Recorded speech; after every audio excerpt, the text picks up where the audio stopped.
guess I'm so old-fashioned as to believe that when two people are married, that they're joined together and become one, and half of me is being exposed to something that I truly don't like.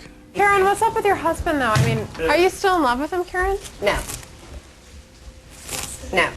At first, I was rather taken aback. I really did expect her to eventually get around to that, but I guess I was quite surprised that it was the second day there. Karen's always been unable to maintain any intimacy or secrecy about anything. What was your initial reaction the first time that you realized that Karen was discussing your personal life in the show? I could see that she was obviously in great pain, and she thinks me responsible for a lot of it. And then, of course, dealing with the husband thing, you know, it's just, I don't miss him at all. I'm more concerned for her than I am myself. I'm very, very durable. Nobody can really destroy me. I guess I'm indestructible, I think. He just really set me off. You know, my going away was pretty cold. He brought up so much conflict before I came into the house, you know. It was just an extra burden, you know, on top of everything else I was dealing with. I kissed Karen as she was going into the Big Brother house. I told her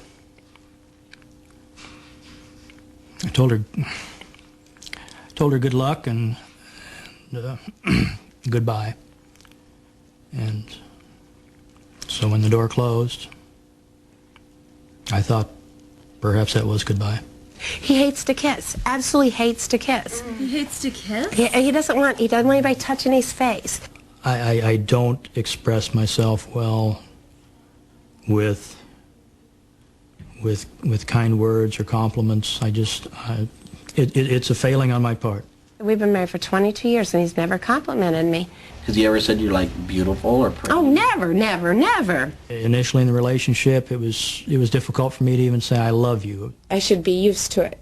Him being negative and, you know, and not worrying about how I feel about something. You feel betrayed? I suppose if the world was perfect, I would prefer that I had a loving wife that returned home and wanted to be the mother to children and the grandmother to grandchildren, and just forget the rest, because words really don't mean anything anyway, and that's been a source of ongoing problems with us all along, that she places too much value on words and I place all my value on actions. So it really doesn't matter what she says. It's, you know, it's what you really feel and what you do. If you found you had the opportunity to say what was on your mind to Karen right now, what would you say? So I really didn't want to have to discuss such things publicly, and I still choose not to discuss any particular details, only to express my love and respect for Karen, and to wish her the best, and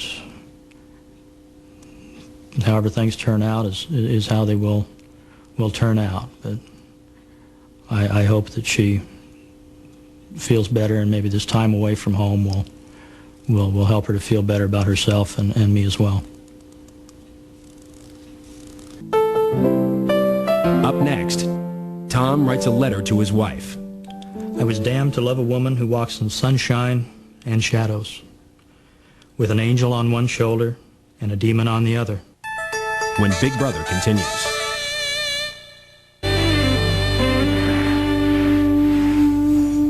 Tom wrote a letter after seeing his wife Karen talk about their marriage. Here's part of that letter. I was damned to love a woman who walks in sunshine and shadows, with an angel on one shoulder and a demon on the other. I loved, still love, and always will love the angel. but I can't tear it loose from the demon. Sometimes she thinks me shallow or uncaring because she cannot see into the bottom of my soul. She believes it is because I am unwilling to reveal it to her. What she fails to comprehend is that it is so deep that no one except God will ever be able to see it. With me now is Dr. Drew Pinsky, our health and relationships specialist, who will be joining us every week. Dr. Drew, welcome. Thank you, Julie. Why would Tom write such a letter knowing that Karen's in the Big Brother house and she has no way of reading it? Well, he really needs an opportunity to respond to her attacks. After all, she has really enlisted the audience on her behalf, enlisted the entire household with her anger. And this is an opportunity for him, a man who has difficulty expressing his feelings, in a very controlled way to have a chance to respond. Is that unlike someone with his personality to actually A, write it, B, talk to our cameras? Well, yeah, so at least from Karen's perspective, but we're finding out that this is a man of some feeling. He has difficulty expressing those feelings, but given an opportunity in a controlled environment, he is not afraid to step up and talk. So it's therapeutic for him. Let's hope so. There's two sides to this story, obviously. We've heard Karen's side so far, and now we're just beginning to understand what Tom's perceptions are. I mean, Karen is very, very angry. Sometimes, Karen is a world-class caretaker. She has taken care of everyone in the house. You heard Jordan earlier refer to her as the mother of the house. And sometimes when people are very involved in being the caretaker, they sort of feel entitled to something more back. And when somebody doesn't provide that, they feel angry. Now, Karen's anger towards her husband, Tom, she talks about it quite a bit in the house. How is that affecting her relationship with the other people in the house? Well, again, you're hearing a little bit of it tonight, that they find it sort of a source of irritation. But mostly my concern is that she is enlisting the household and the public against her husband. It's called splitting. And that's a behavior we're going to start to see more of in the house from Karen, particularly as the stress goes up. People don't like that? It's not about not liking it. It tends to create a little bit of chaos when you split one person against another, and you know, it's not real. It's not a healthy way to deal with feelings.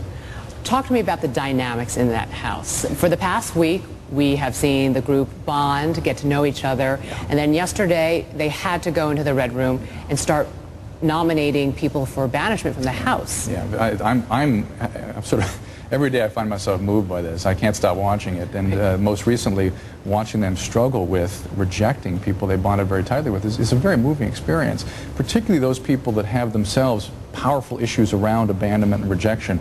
Jamie almost couldn't do it. And why is that? Well, Jamie, I had an opportunity to see her initial application, and at least two places on there she mentioned that when she was growing up, her parents were out of the house. I mean, twice she mentioned that. Working parents? Working parents, which is a common problem in our culture today, and she feels very much abandoned as a result of that. And so for her to then foist that experience on somebody she's bonded with, that's very painful. It's very painful.